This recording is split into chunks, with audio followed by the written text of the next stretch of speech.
Welcome to Let's Talk here on Houston City Beat. I'm Mike Acosta, and today we have a very special guest. Rochella Cooper is here. She's the past president of the Houston Festival and had a very big role in one of the most historic nights in Houston history.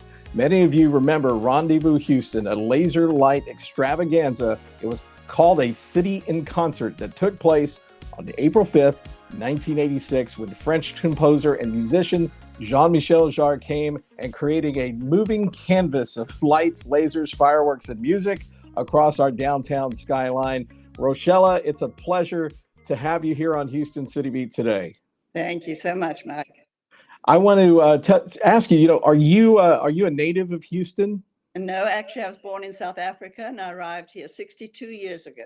Wow. So what brought you to Houston, to Texas? Well, my husband and I were in London and wanting to come to America, and he was invited by Baylor College of Medicine to come and join the faculty at Neurology at Baylor. And that's how we got here. That's amazing. So you were the president of the Houston Festival, and you know that festival later became the Houston International Festival. And tell me about your involvement and what you were doing with the festival. Okay, so in 1979, I was hired by the board of directors to help build a festival downtown that was originally called Main Street Festival. And they wanted to expose the Houston culture to the world and also to bring our community to downtown. In those days, nobody ever visited downtown. It was business all. Mm-hmm. So through the years, we developed and expanded this wonderful festival. And in 1983, I said to the board, 86 is coming along. It's the Sesquicentennial of Houston, Texas, and the 25th anniversary of NASA. What are we going to do? And they said, well, what are the majors going to do? The major arts institute. I said, well, let me find out. So I called them the symphony, the ballet, the opera, and the theater. What are you going to do in 86? Not much. We've got subscription tickets and so on. I said, okay, it's a season. So I said to the board, we need to do something special. So they said, well, what is that? I said, let me explore what Houston is about. I'll ask a couple of people to go out into the community. And how do they see Houston? When they came back, we kind of put it into a very small sentence: arts and technology. Arts and technology. Yes. So now we're into 1984. We have a future plan growing, which we wrote, and it included 86. And about that time, I got a flyer from a colleague in a festival in Chicago. It was a picture of fireworks off the top of buildings and some laser lights. Mm-hmm. And I thought, arts and technology, who is this guy? It was Jean-Michel Jarre performing in China. Yeah. So we got together some money and sent a person to go persuade him to come to Houston. And so we got a friend of mine from the symphony to go to Paris, talk to him. And Jean-Michel came to Houston, and he had an idea to do something with big screens downtown. Mm-hmm. And I suggested to him that perhaps that might be not quite so, you can't have a whole bunch of people looking up at a screen on a corner. How about if we got in a helicopter and traveled around and look at the city from the bayou? A spectacular view, as you know, as you come in from Buffalo Bayou to downtown. And so that became the canvas. And so Jean-Michel Jarre then wrote a composition for our special performance in 1986 on April the 5th. Yeah. So he had never been to Texas before. So you were, you have this concept of technology and vision. Houston has been known as innovation and everything. It's always been the can-do spirit of Houston. Right. Houston is a very special place, and it's where big things get done. There's been so many things that have happened here, with the oil industry, space exploration, like you said, that year, in 86, NASA was the 25th anniversary, the medical industry, the Astrodome being built. There's so many wonderful things that have happened. Yes. what was Jean, and for those of you out there who are not familiar with Jean-Michel Jarre, but he is the father, or what is considered the father of electronic music, or EDM, as a lot of people call it today. And he came about on the scene really in the mid 70s, right around 76, when he had his first commercial album. And so by this time in 84 and 85, I guess, when you're looking at the concepts for doing something big, he had been on the commercial scene for about what, 8 or 9 years. Is that Right. correct? That's Yeah. So what was his impression of Texas and Houston? Because he hadn't been here before. well. He probably had this impression of cows and oil fields, right? Yes, but I think when he saw the downtown's view from the helicopter and the potential, it was an extremely creative invitation to him to do something very, very different and very wonderful. So you have this concept then, and it's this kind of fluid situation where everything just kind of comes together, with the music, and he's a very forward-thinking person. It's almost, when I was there and my family was watching the show, and I want to get into those details in a little bit, but kind of setting that up, the music that he played that night almost sounded like it was almost like everything was a soundtrack of Houston. It really had this futuristic sound to it, and it just fit the rural, the urban, and the space exploration part of Houston. It fit Yes, everything just perfectly, I think. very good observation. He also wanted to connect with NASA, so I got arranged for him to meet one of the astronauts, and particularly Ron McNair, who played the Hmm. saxophone, and Hmm. they developed quite a friendship. And Jean-Michel asked him, Ron, to play this particular piece in the space shuttle and videotape himself and bring it back, and they were going to project it onto the screen, which was those big buildings that you could see Hmm. by, Yeah. which he did. And in January, unfortunately, as you can remember, Yep. the Challenger blew up, and Correct. Ron McNair was there.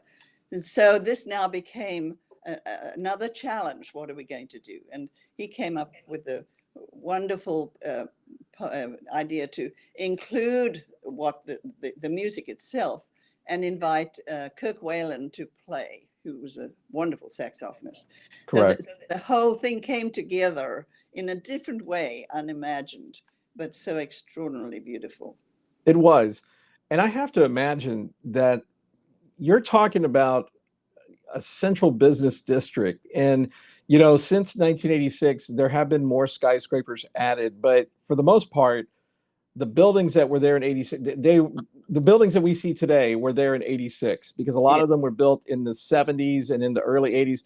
The Heritage Plaza building, yeah, which was the one that had the big screen on it, it right, was under construction, but it was the full skeleton of the building was there, and they were already yes, putting glass on the outside of it. right. The different property owners, I would imagine, was a huge challenge to get all of these skyscrapers and the people who own it, and the Yes. city of Houston, the fire department, the police department. It had to have been a big undertaking. How did you wrap your head around organizing this? Well, there was Michael Woolcock, who went to get him in the first place and invite him here, became involved with that aspect of the production. And Yeah. Houston Festival was having a festival of its own during Yeah. that time, right? 10-day Correct. festival. And we had another festival, New Music America, that was taking place at the same time. So I was very, very involved with that. And however, Michael and Jean-Michel worked together, and they took care of all of that aspect. I mean, Michael had to contact all the managers of all the buildings to turn the lights off that night. Yeah, that's right. And Because then, they were all dark that night. yes, exactly. And 3 nights or 2 nights before, there was a dress rehearsal, and Mhm. people in the Heights were awakened by the sound that came Yeah. all the way from downtown. So there were all these stories that went on, and the backstories too. By the way, I just want to mention that Bradford Thomas, an award-winning documentary filmmaker, is putting together a film about the stories behind the scenes. That's amazing. Yes, so That's amazing. Because I have to imagine there's a ton of them. Yes, yes. So this whole, to kind of, I know that this is hard to conceive today. There are photos we're showing footage of what it looked like. We're overlaying footage here as we're playing this back. But literally, you're not talking about a 4th of July type celebration where there's just fireworks, and it's it's just kind of going up. This show really had an intention. It had a meaning. It had an artistic quality about it. It really used Jean-Michel's music, and you saw images of longhorns and cowboys and horses. And you saw classic cars and everything else. And President Kennedy. Yes, yeah. You heard John Kennedy with the moon speech. There was this incredible spirit that was behind this, all of this imagery of Texas, of the show was broken up into three parts. A lot of people maybe don't know that, but there was this older rural part, then you had the urban, and then it went to from rural, urban, and space exploration. And to kind of tie. It was all projected onto the buildings. So correct. People didn't really get that message, because the music was ongoing with a huge stage downtown with a children's choir involved, and where Jean-Michel actually performed with his musicians. And then there were the lights that were the track lights on tops of the buildings, and the fireworks. And so it was a combination of all these aspects that were so creative. It was. I was 11 at the time, and I'm going to show you here right now. This is the album, titled Rendez-Vous, that came out right before the show, and there's a picture of Jean-Michel, and you see Ron's piece, which is the piece that's dedicated to Ron McNair that you were talking about, the astronaut that perished on the Space Shuttle Challenger explosion earlier that year. And it really everything had an intention to it. This was not again, not just a fireworks display. You had splashes of color, you had faces, you had imagery. It was like a moving canvas. And sound, it was simulcast on the radio. So all the people down the bayou, 1.3 million people, could hear it, even though they weren't right up close. And there was the gridlock on the freeways. People just got out of their cars and walked downtown. I remember that. All the lights, it literally was like a parking lot. We were at Studewood Park. My family was at Studewood Park off of I-10.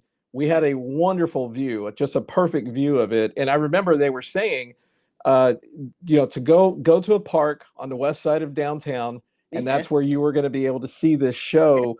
And when my dad told me about this, we had gone to the rodeo in the Astrodome, and they had started to do like some green laser lights in the Astrodome for some of the concerts. And he said, hey, do you remember when we saw the laser lights in the Astrodome? They're going to do that on the buildings downtown for this concert. And I couldn't conceive what that was going to look like until it started, and it was unlike anything that I have ever seen, even today. And it was just, and again, this was an hour and a half long concert, right? And plus an encore. It was incredible, and the aura that hung over the city for at least 6 weeks or more. This kind of after effect, it was just incredible. People talked to each other when in the grocery line. Did you see it? Where? Yeah. And there was no crime that night. That's right. Everybody was mesmerized. It was a community thing that happened to our city that we needed in 1986 very badly. Yes. And it filled a huge need for Houston. The oil bust had occurred in Houston. The economy was not great.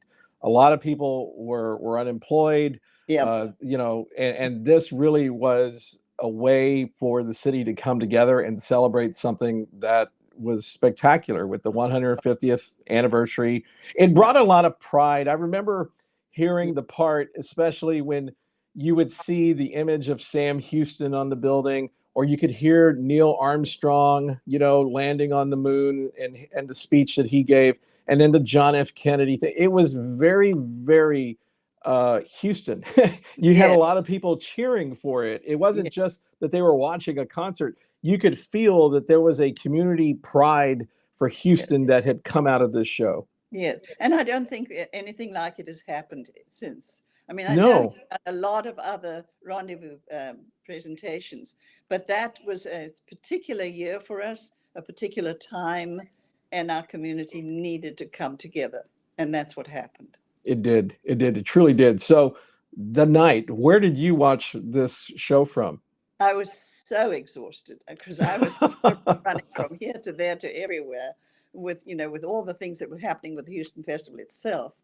And I watched it from Lookout on Allen Parkway. I was sitting alone with hundreds of thousands of people around me. And I couldn't believe it. I mean, with the low-hanging clouds, the lights were sort of reflected off the clouds. It was spectacular. It was absolutely. And I'm hoping we'll be able to see this again when the documentary is made. And I hope so. I hope so. I have the video. Yes. The edited video, but it doesn't give the show justice. And I have photos that I have and posters. Right. But to really see that, it would be wonderful to have a film that shows, the impact, what was going on. This is the album that came out in the next year in '87, the Jean-Michel. This is on the back cover, and you can see the downtown Houston buildings there with that show. So it was spectacular. This was something that was historic. It was something that was lasting. People today, Jean-Michel came back to Houston in 2018 to Sugar Land and performed over there. Were you there for that concert? No, I wasn't. I missed that. Yes. I went. I went there and saw it, and was with a friend and my brother. We went, and it was amazing. He played, he played a lot of the same music again.